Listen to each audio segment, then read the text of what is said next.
হঠাৎ করে একটা কথা চারদিকে টিভি মিডিয়া সব দিকে শোনা যাচ্ছে যে মমতা ব্যানার্জি এবং তৃণমূল দল তারা গিয়ে স্ট্রংরুমের সামনে পাহারা দেবে। ভালো কথা, স্ট্রংরুম নিশ্চয়ই যে কেউ পাহারা দিতে পারে, প্রত্যেকের অধিকার আছে।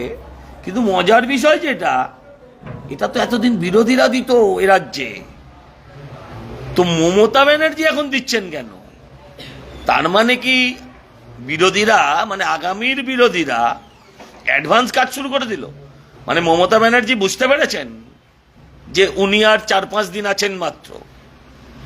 যাই হোক, ভালো, পাহারা দিন, কোনো অসুবিধা নেই।